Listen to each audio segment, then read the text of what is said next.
Welcome to another episode of Talking College Football with JJ Kitchen. Of course, I'm your host, JJ Kitchen. Guys, before we get into it, obviously, make sure you subscribe to the channel and like this video. Down in the comment section, let me know your thoughts about the preview. Do you think Pitt's going to win? Do you think Cal's going to win? What's the score and who are the players that you want to see make big plays in this game? And any other comments you have in the comment section. Love to interact with you guys and love to see your guys' thoughts. Guys, before we get into it here, the show is sponsored by Colonial Beer, located at 4986 Library Road in Bethel Park, PA, 15102. Guys, again, two great pit men, two great individuals, tremendous customer service, but more importantly, a tremendous amount of selection when you go into Colonial Beer. You guys have seen the pictures I posted, plenty of different selections to say the least, between your heavier lagers, your light beers, but also, too, go in there and get the Icy Light with the Pitt logo on the beer can. Great sponsorship and incorporation, but more importantly, great collaboration between Pitt and Icy Light. But also, too, get the Fake Slide Pilsner, which helps support Alliance 412, which is the preferred collective of the University of Pittsburgh. Again, guys, go see Colonial Beer, located 4986 Library Road in Bethel Park, PA, 15102. And, of course, our newest sponsor, Thompson Law Group, and Brian Thompson. Obviously, right now, with people struggling with the economy and rising costs, they're helping many people and businesses with their debts, and they're offering free telephone consultations to assess all options available to those who are struggling, no matter the type of amount of debt you currently have. You can reach them at 724-799-8404 and also check them out at thompsonattorney.com. Again, guys, Brian is a dear friend of mine, someone that I've known for over 2 decades, to say the least. A tremendous family man, but more importantly, he cares about his clients. It's not like the bigger law firms that look at you like a number. The biggest thing with Brian is he cares about you, the individual, and the results that you get, but also, too, the tremendous work he does in the community, and he's also a great pit man as well. Has a great family, great kids, to say the least. I can tell you this. He cares about the people he works with. He cares about helping people. So if you have issues today, if you have debt that you need to take care of or issues that you need to take care of, make sure you call Brian at Brian Thompson at Thompson Law Group. Again, you can reach them at 724-799-8404 or at thompsonattorney.com. Guys, we're on to a new week. Another game right before the bye week. Another bye week the Pitt goes on, and that's against Cal. California, as some people would call them, between Cal and California, I should say. And it's funny is you got 2 teams and 2 scripts, to say the least. This game's going to be interesting. I think when you look at Cal, they're coming off of 2 tough losses, but more importantly, this most recent loss against Miami. You look at the loss overall, they blow a 35, or is it 34? I think I had here. I'm sorry, even worse, a 38-20 lead. I mean, an absolute barn burner. They blow a 38-20 lead to lose 39-38 to Miami this previous week. Overall, their offense was humming to a really good extent. You look at Fernando Mendoza, it was 11-22. Not too much in terms of what they were doing with their offensive schemes schematically wise. He was moving the football, again, 11-22. He's only 50%, 285 yards passing, 2 touchdowns and 1 interception. But you look at the run game overall, 25 carries for 73 yards, nothing to be spectacular about. But their defense was playing a tremendous amount of reps in the first 3 quarters of this football game, and all of a sudden it fell apart in the fourth quarter.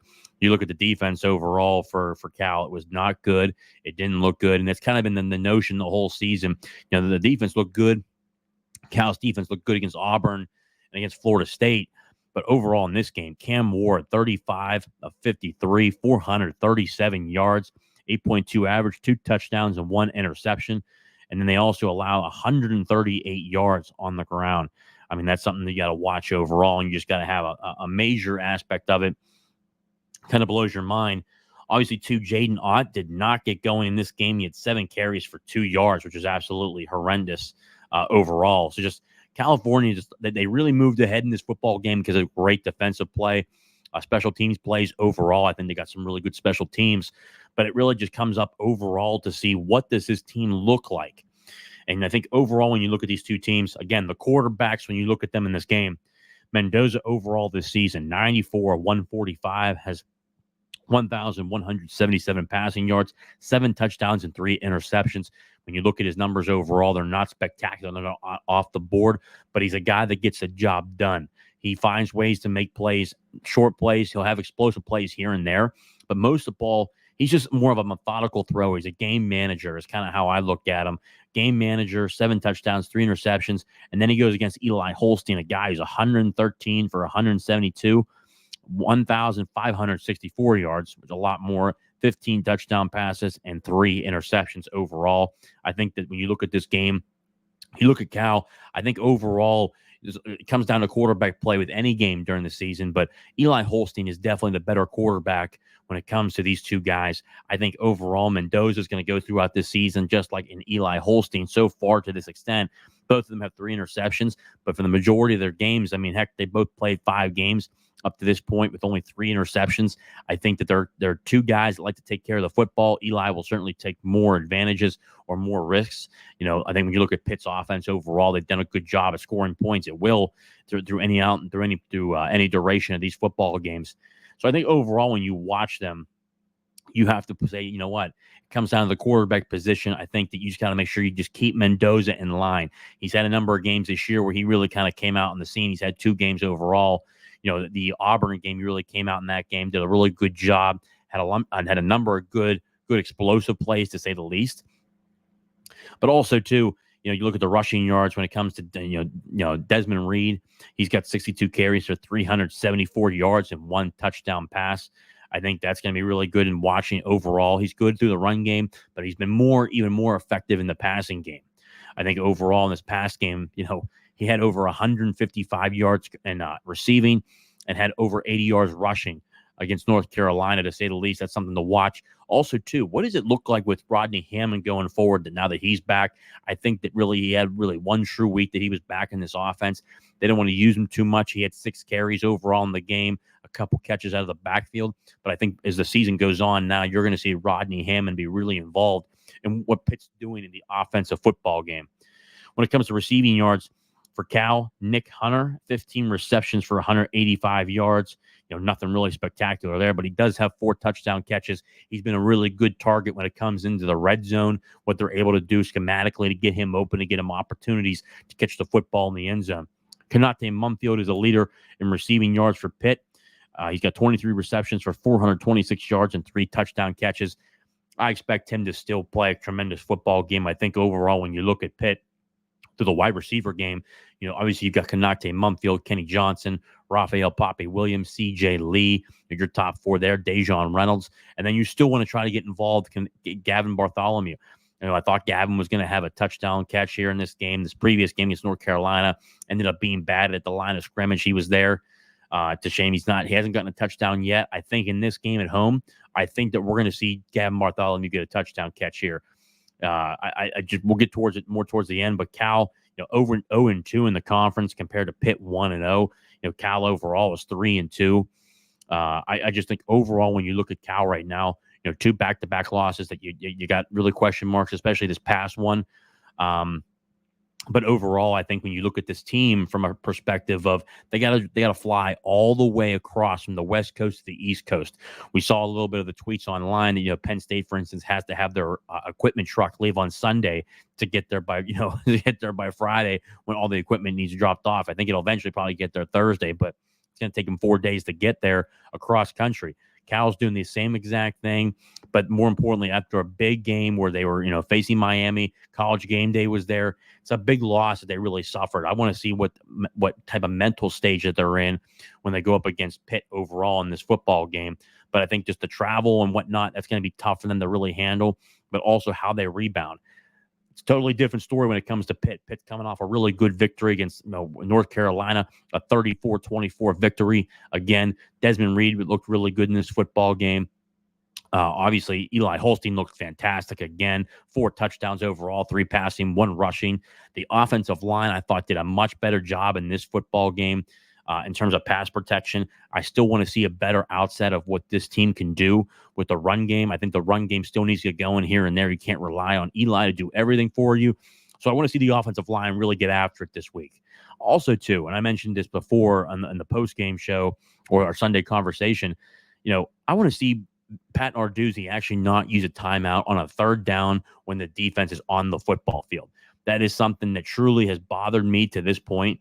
I think when you look at overall how he uses timeouts, he's just remotely doing the same thing over and over and over again. We saw a Mike Tomlin situation here with the Steelers against the Dallas Cowboys. It's almost like defensive coaches just love calling that timeout on third down, and it allows the team, the offensive side of the ball, to create a play. Because here's the thing, you're just reacting to what the offense is lining up in. This past weekend against North Carolina, Pitt goes into a timeout. Pat Narduzzi calls timeout. They come out. A tight end's wide open for a touchdown. So the timeout was basically wasted. It didn't matter what formation we were in terms of what our defensive style is. We're usually always in our base. So you're allowing the offensive side of the football to get more time to create a play. So I really want to see it stop. Pat's done that really 10 years now, and I really don't expect it to change. But in a perfect world, I would really hope that he stops doing that, because I think overall it doesn't really help out the football team, to say the least. When it comes to Pitt on the defensive side of the football, I want to see the defensive line really get after it this week. I was a little disappointed in terms of the pass rush, the overall pressures, especially in the first half. The fourth quarter, again, Pitt's defense looked great. It only allowed 17 points overall in the football game, but it did allow 400 total yards of offense. I want to see the defensive line play a full, complete game, getting after the quarterback, making the plays, but also, too, stopping the run. When you got a guy like Ott, who's an extremely good football player, I think he's a guy that we really need to watch this week. I think overall, when you look at California's offense, again, they scored 37 points here in this past game, 38 points in this past game. You got to be able to really hold them in check. And for a team that's coming across the country to face you at Pitt, I think it's a whole different story. And again, I think the crowd's going to be great. I've heard more and more people. I was looking to buy some tickets around in my area. I think Pitt's, the student section will certainly show up, and I really hope that the Pitt faithful show up like they have been all year, especially too against when they showed up against West Virginia, and also too even the Kent State game I thought was pretty good overall. But really, this will be the third home game now in 5 games. Well, no, in the 6th game now, because we've had fourth home game now, because obviously Kent State, West Virginia, Youngstown State, Kent State, and Youngstown State. I really don't hold that against Pitt fans. West Virginia was great, but here we are against Cal. Let's really get after it and really create some noise for these players going into this game. But overall, on the defensive side of the football, you look at, let's see here. Overall, I have him here somewhere. I had him in my notes here. Guys to watch overall, especially from this last game that we saw on the defensive side of the football. K.U. Lave, okay, he's number 0 on the football field. Again, he had 15. This was ridiculous also, too. Tremendous football player. 15 total tackles, 7 tackles solo overall. Again, Marcus Harris, a guy to watch for. He was really good. I think overall he was a good football player. Craig Woodson, 8 tackles, 4 solo tackles. Miles Woodson, 8 tackles, 4 solo tackles.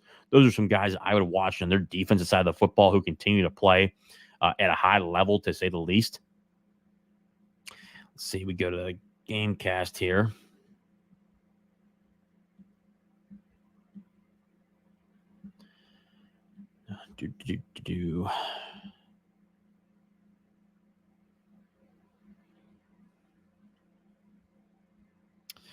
Let's see if we can get this here.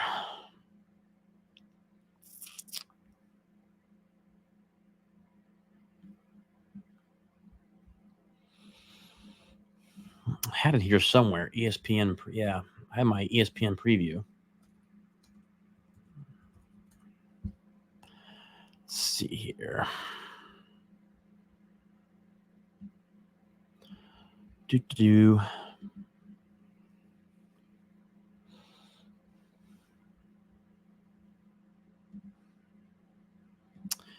Thought I had something there.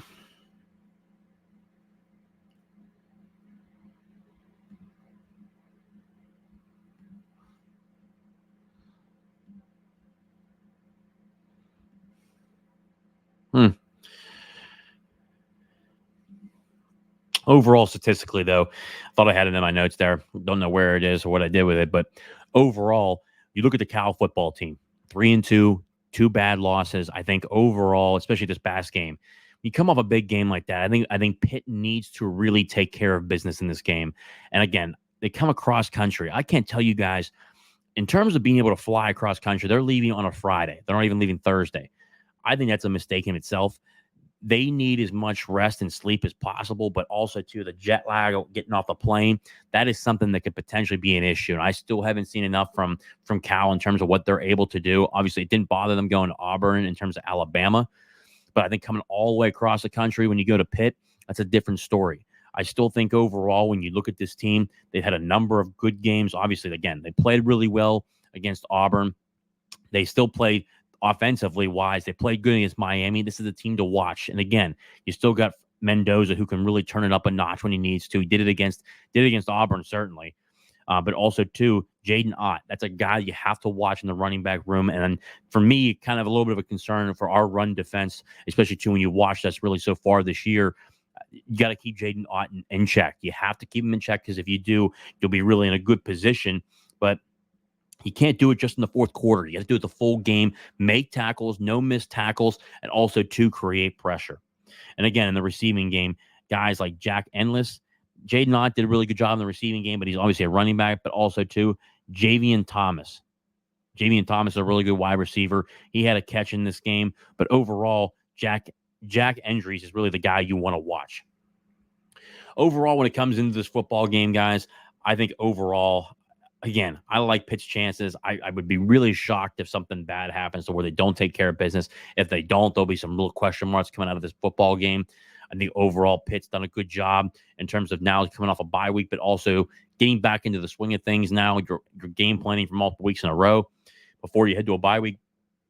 I think in this game, I've got Pitt winning this game 42-21. People are going to say, man, why you have such a big margin? Well, it's almost like each one of these games, Pitt's getting better.